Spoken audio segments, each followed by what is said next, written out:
எழுச்சியோடு இங்கே கூடியிருக்கின்ற இளைய சமுதாயமே, உங்கள் அனைவருக்கும் முதற்கண் எனது வணக்கத்தை தெரிவித்துக் கொள்கின்றேன்.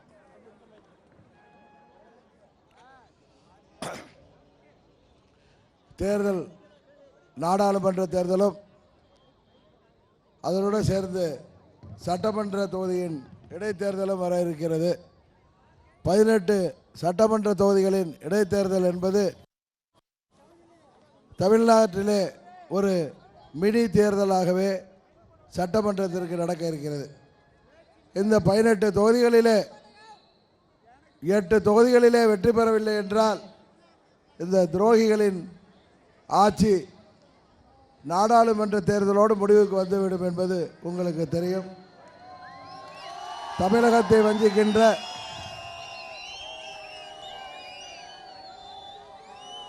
இந்த மத்திய மாநில ஆட்சியாளர்கள் கூட்டணியாக வந்திருக்கின்றார்கள். இன்னொரு புறம் ஏற்கனவே தமிழ்நாட்டை வஞ்சித்த காங்கிரஸ், திமுக, கம்யூனிஸ்ட் போன்ற கட்சிகள் மதசார்பற்ற கூட்டணி என்கிற பெயரிலே ஏற்கனவே தமிழ்நாட்டை ஏமாற்றியவர்கள் இப்பொழுது வந்திருக்கிறார்கள். ஒரு பக்கம் துரோக கூட்டணி, இன்னொரு பக்கம் தமிழ்நாட்டை வஞ்சித்த கூட்டணி. இன்றைக்கு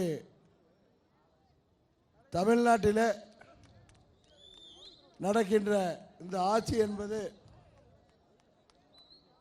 மக்களுக்கான ஆட்சியா அல்லது டெண்டர் எடுப்பவர்களின் ஆட்சியா என்பது உங்களுக்கு நன்றாக தெரியும். இது மக்களுக்கான ஆட்சி என்றால் மக்களை பாதிக்கின்ற எந்த ஒரு திட்டத்தையும் இவர்கள் இங்கே செயல்படுத்த மாட்டார்கள். அம்மா அவர்கள் இருந்தவரை தமிழ்நாட்டை பாதித்த திட்டங்கள், அது மீத்தேன் திட்டமாக இருந்தாலும் சரி, ஹைட்ரோ கார்பன் திட்டமாக இருந்தாலும் சரி, விவசாயிகளை பாதிக்கின்ற திட்டங்களை எல்லாம் அம்மா அவர்கள் தடுத்து நிறுத்தினார்கள். அதுபோல மோடியின் ஆட்சி தொழில்களை பாதிக்கும், வணிகர்களை பாதிக்கும் என்பதால் தான் ஜிஎஸ்டியை வேண்டாம் என்று தடுத்தார். அது மாத்திரமல்ல, ஜிஎஸ்டியிலே மாற்றங்களை கொண்டு வர வேண்டும் என்று தடுத்தார். ஆனால் அந்த மோடியின் தவறான பொருளாதார கொள்கைகளால், ஜிஎஸ்டி வரி விதிப்பு முறையால் இன்றைக்கு தமிழகத்தில் மாத்திரமல்ல இந்தியா முழுவதும் தொழில் பாதிக்கப்பட்டிருக்கிறது.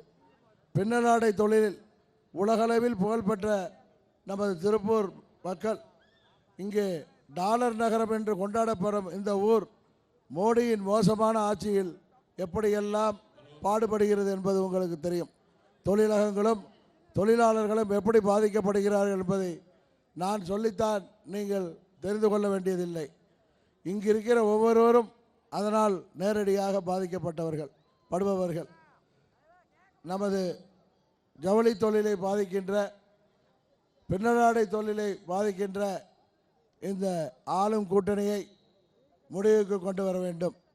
அதுபோல இன்றைக்கு தமிழ்நாட்டு மக்களை வஞ்சிக்கின்ற இந்த ஆட்சியாளர்கள் செல்கின்ற இடங்களிலெல்லாம் இவர்கள் தமிழ்நாட்டிலே தொழில் வளத்தை பெருக்கிவிட்டோம், தொழில் முதலீடுகள் அதிகமாக வந்திருக்கின்றது என்றெல்லாம் சொல்லிக் கொண்டிருக்கிறார்கள். சிறு குறு தொழில்கள் கடுமையாக பாதிக்கப்படும் என்பதை முன்பே உணர்ந்து ஜிஎஸ்டி அமல்படுத்துவதை அம்மா அவர்கள் தடுத்தார்கள். ஜிஎஸ்டி மற்ற எல்லா தொழில்களையும் பாதித்தது போல கைத்தறி நெசவாளர்களையும், சிறு அளவிலான உற்பத்தியாளர்கள், தொழில்துறை உதிரி பாகங்கள் உற்பத்தியாளர்கள் என அனைவரையும் பாதித்துவிட்டது. மோட்டார் உதிரி பாகங்கள், கிரைண்டர் மோட்டார்கள் என அத்தனைக்கும் 18% வரை வரி வசூலிக்கப்படுகிறது. இதை மாற்றி மீண்டும் பழைய அளவிலேயே வரி விதிக்க உரிய நடவடிக்கை எடுக்கப்பட வேண்டும் என்றால் நீங்கள் அம்மா மக்கள் முன்னேற்ற கழகத்தின் வேட்பாளரை அருமை சகோதரர் எஸ்ஆர் செல்வம் அவர்களை பரிசுப்பட்டி சின்னத்திலே வாக்களித்து வெற்றி பெற செய்ய வேண்டும். அதுபோல நமது பகுதியின் கோரிக்கைகளை எல்லாம் நிறைவேற்றி தருவதற்கும், இந்த நமது பகுதியிலே வாழ்கின்ற மக்களின் தேவைகளை எல்லாம் செய்து முடிப்பதற்கும் நீங்கள் உண்மையான அம்மா அவர்களின் தொண்டர்களால் இயக்கப்படுகின்ற இந்த இயக்கத்திற்கு ஆதரவளிக்க வேண்டும். இங்கே நமது தேர்தல் அறிக்கையில் நெசவாளர்கள் மற்றும் நமது பின்னலாடை தொழிலுக்கான பின்னடைவுகளை எல்லாம் சரி செய்வதற்கு பல்வேறு திட்டங்களை நாம் கொடுத்திருக்கிறோம். நமது பின்னலாடை உற்பத்தி மற்றும் ஏற்றுமதியின் பிரதான இடம் பிடித்துள்ள திருப்பூர் மாநகரில் அத்தொழில் வளர்ச்சியை அது சார்ந்த வேலை வாய்ப்பை மனதில் கொண்டு திருப்பூர் குமரன் பெயரில் கைத்தறி மற்றும் பின்னலாடை தொழில்நுட்ப கல்லூரி தொடங்கப்படும் என்றெல்லாம் நாம் அறிவித்திருக்கின்றோம்.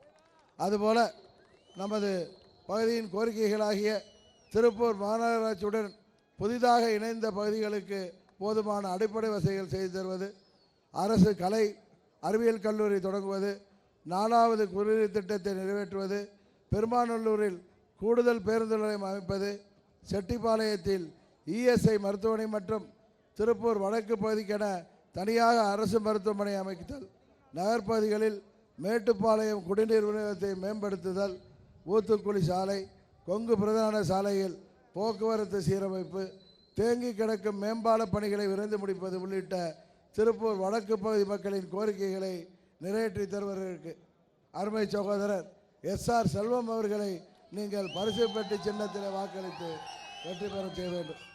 அதுபோல இன்றைக்கு தமிழகத்தில் ஆட்சி செய்து கொண்டிருக்கின்ற இந்த ஆட்சியாளர்கள் தமிழ்நாட்டையே மத்தியிலே ஆள்பவர்களுக்கு அடக வைத்து விட்டார்கள்.